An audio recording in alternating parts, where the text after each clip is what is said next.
大家好啊！我哋開始今日嘅第10課會話文解說啦。咁我由正常速度讀一次啦。今課嘅題目係チリソースありますか？すみません。中華ストアはどこですか？中華ストアですか？あそこに青いビルがありますね。あのビルの中です。そうですか。どうもすみません。いいえ。チリソースありますか？はい。あちらに調味料のコーナーがあります。チリソースは一番上です。わかりました。どうも。好，咁我哋正式開始解說啦噃。咁啊，一開始咧就係阿 Mila 先生喺條街度問一個女途人嘅。咁啊，すみません。咁呢個介紹過啦嚇，即係唔好意思啊。中華ストア即係中華雜貨店啦嚇，中華士多。跟住哇即係表示中華士多係主角啦。どこ即係邊度？です即係卡即係問句，成句都好簡單啦。唔好意思啊，嬸啊，請問你中華士多係喺邊度㗎？咁個女途人就答佢啦，中華ストアですか？嗱，佢唔係問翻佢，其實佢係想確認翻，你係咪想揾呢間嘢啊？你係咪問中華士多啊？咁啦，然後あそこ就係嗰邊，好遠嘅嗰邊，大家都遠嘅。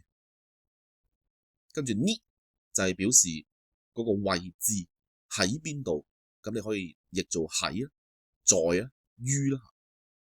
青いビル好簡單啫，藍色嘅大廈，然後があります就係有，表示嗰度有啲乜嘢，有棟咁嘅大廈。所以呢句最關鍵要留意嘅就係個呢字啦。呢啲語氣助詞好麻煩，佢影響唔到意思，但係佢有佢嘅功能。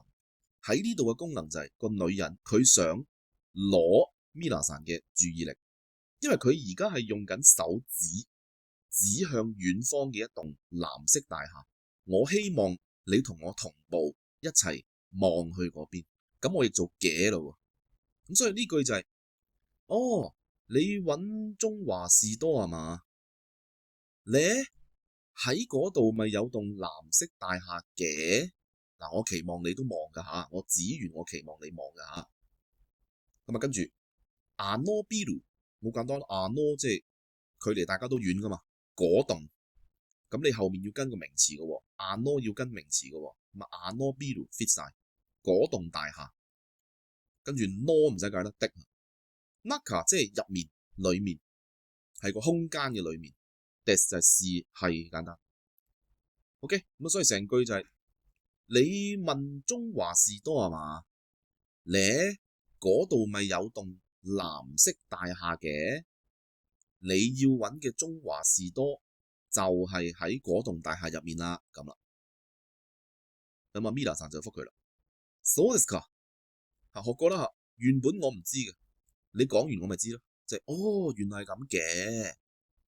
どうもすみません，どうも嗱又嚟呢個多麼啦嚇，嗱記住多麼唔係解多謝嚇，佢係表示我深深地感覺到，我真切地感覺到，然後すみません就係唔好意思打攪你，咁所以其實 Mila 係講緊，原來係咁，原來喺嗰度，哎呀真係唔好意思打攪你阿嬸咁啦。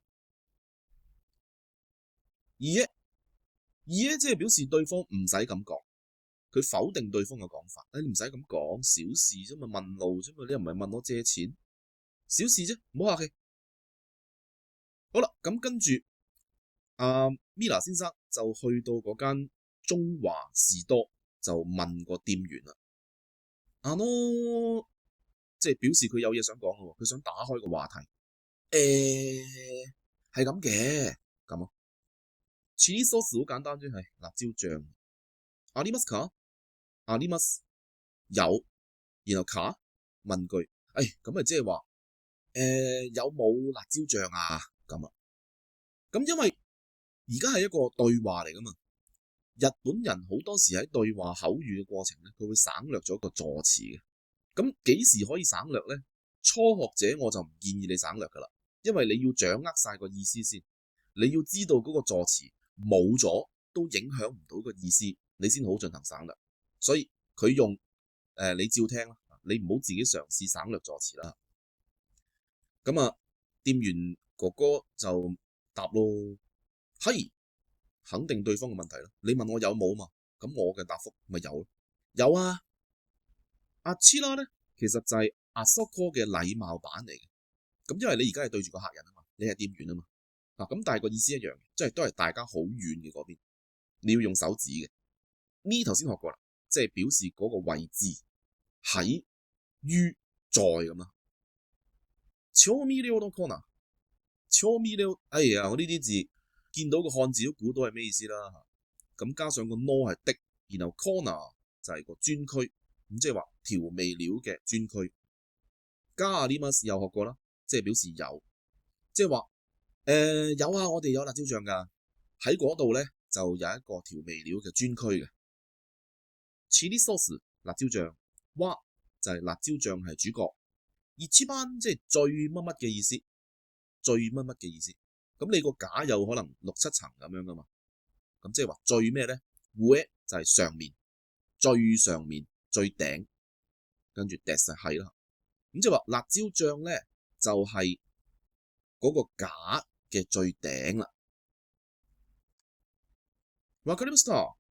咁係わかります嘅過去式啦。咁即係表示我係啱啱聽完你嘅解釋說明之後先明嘅。如果佢一直都明白，一直都清楚嘅話咧，咁個時式上就應該用わかっています嘅。但係當然啦，未學啦吓。同埋再者，如果佢一直都清楚呢個辣椒醬嘅位置嘅話咧，咁啊佢唔使問人，自己走去揾啦。どうも講過啦，即係深深感受到你嘅講解，你嘅指示好值得我感激咁解啦。但係個翻譯出嚟就會譯做唔該晒你啊，哥哥仔咁啦。咁我哋試下慢啲讀一次咯。すみません。中華ストアはどこですか？中華ストアですか？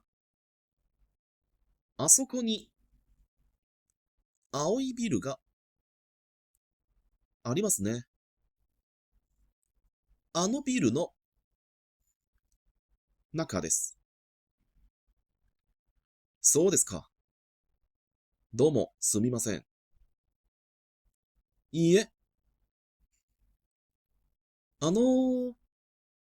チリソースありますか？はい。あちらに調味料のコーナーがあります。チリソースは一番上です。わかりました。どうも。OK？ 明白第10課嘅話，我哋下一課再見啦。